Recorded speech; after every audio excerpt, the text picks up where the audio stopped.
Now for our story. Dr. Martin Larrabee was justly proud of his quarters at the Huntsville Sanitarium. He'd chosen the furnishings himself for the room in which he interviewed his patients. The result was both restful and pleasing. The room opened into a smaller one, equipped with a desk, typewriter, and all the other usual office paraphernalia. This was the domain of the doctor's pretty secretary, Barbara Stevens. Barbara admired her attractive boss very much. Secretly, she considered him the most wonderful man she'd ever met. And the smartest, too. A psychiatrist's office should be, and usually is, practically soundproof. This one was no exception. Ordinarily, the only sound Barbara could hear when she sat at her desk was a low murmur of voices. But today, as she was busily typing away, she noticed a series of rather loud thumps proceeding from her boss's room. Impulsively, she jumped up and burst in. She knew he was alone, and she even forgot to knock. Dr. Larrabee? Oh, hello, Barbara. What's all the excitement? Oh, well, that's what I wanted to know. I heard all this rumpus, and I couldn't imagine what was going on. I just got the furniture moving bug. Hey, don't you think this looks better? With the big chair under the window? Yes, I guess so. I guess I'll have to get used to it first. No, I've never been entirely satisfied with the way I had it, but I rather like this setup. With the chair where it is, a person has a light in back of him, and yet he can see out the window into the garden. Well, maybe I'm the sort of person who gets used to things. I sort of hate to have them changed. Lots of people are like that. Funny. I'm very particular about my desk, too. I can't stand to have someone go looking for something and muss things up. Well, Barbara, I must remember that. Next time I'm searching for a lost case folder, I wouldn't want to get in your bad graces. Oh, I wouldn't mind if you changed anything. You wouldn't? Well, of course not. Not you. Good. Well, let's see. It's almost time for Miss Calvert. She's to come at 3. Yes, I know. Dr. Larrabee. Yes, Barbara? What do you think of Miss Calvert? I mean, really. Think of her? Oh, Barbara, you know it isn't possible for me to give a definite diagnosis on a case at this point. I didn't mean that exactly. Then what did you mean? I mean, you think she's beautiful, don't you? Really, Barbara? You know we don't discuss the patients from a personal standpoint. I'm sorry, Dr. Larrabee. Oh, Barbara, I'm acting like a fuddy-duddy. Your questions are perfectly natural, really, so I'll answer it. Yes, Barbara, I agree with you. Miss Calvert is very beautiful. I was sure you thought so. But if you want to know the actual truth, I'm much more concerned about what goes on inside that beautiful head of hers. Between you and me, I'm not at all satisfied with that girl's progress so far. You're not? No. There's something that, well, I haven't been able to get at it yet, to bring it out. Perhaps today I'll succeed. I hope so. But even if you do, what about the district attorney and all that? What, gee, Dr. Larrabee, you don't think they'd really try to punish her for telling all those lies during the trial, do you? I mean, well, they can't bring charges now, can they? Not if I can help it. They won't get near that girl if I have anything to say about it. You mean until she gets well again? Yes, of course, Barbara. Until she's well again. Oh. After that, I'm afraid Miss Calvert will have to face the music. Oh, by the way, it's 3. You tell Nurse Janeway to bring her in, will you, please? Yes, Dr. Larrabee. Right away.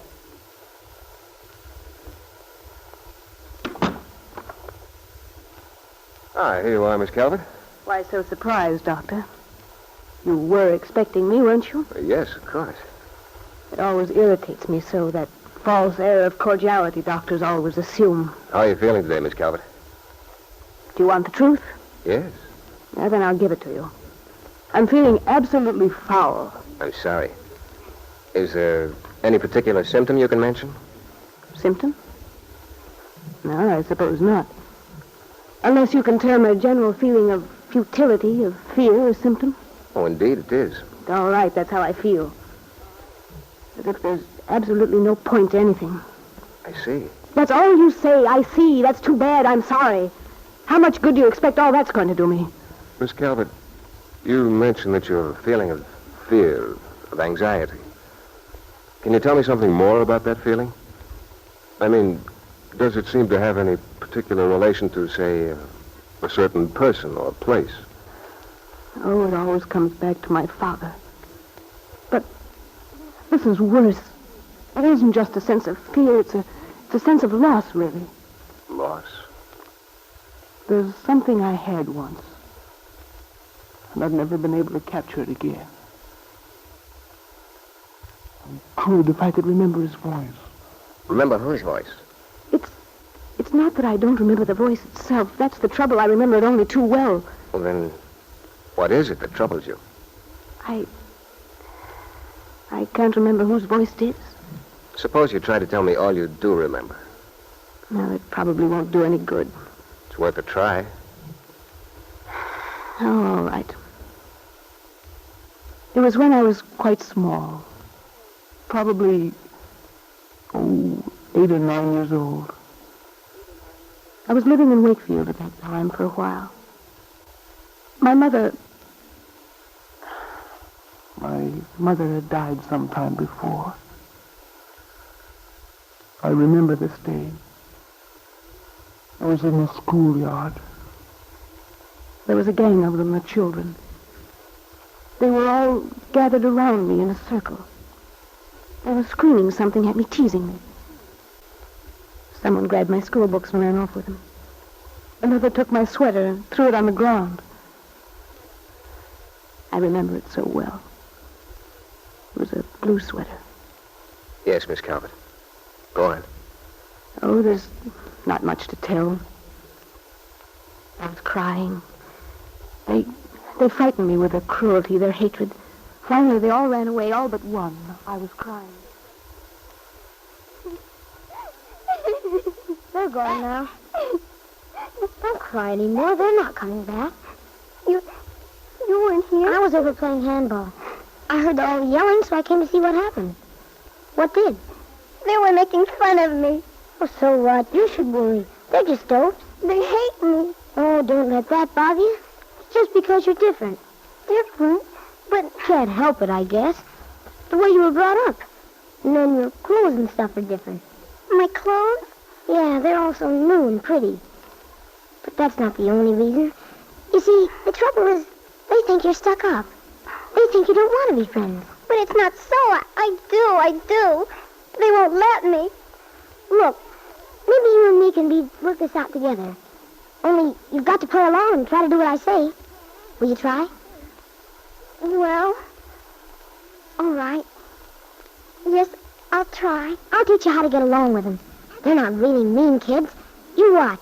Before long, you'll be having a good time with them. Just as if you weren't Kitt Calvert. I'll try. But in the meantime, they won't realize. They'll still tease me and everything, like today. Oh, no, they won't. I'll see that they don't.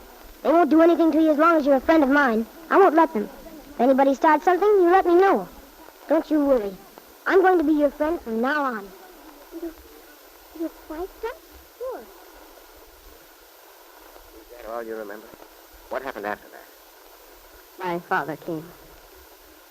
I remember that big car he had pulling up at the school gate.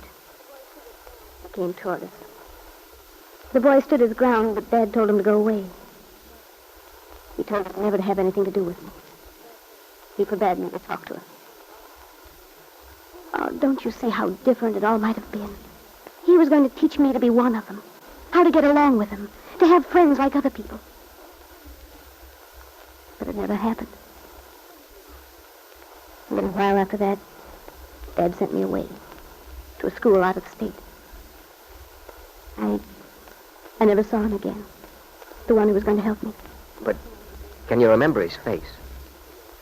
No, I can't. I've tried, but when I try, all I can see is Dad's face sending him away. Dr. Larrabee looked gravely into Kitt's face. For the first time, the sophisticated worldly shell was cracked, and within, he caught a glimpse of a lonely, frightened young woman. A young woman who longed for what everyone in the world longs for, the warmth of friendship and love. Now, the doctor asked himself, what might happen if they could learn the identity of the boy Kitt Calvert remembered? A boy grown to manhood now. Perhaps he thought this person might still even be in Wakefield.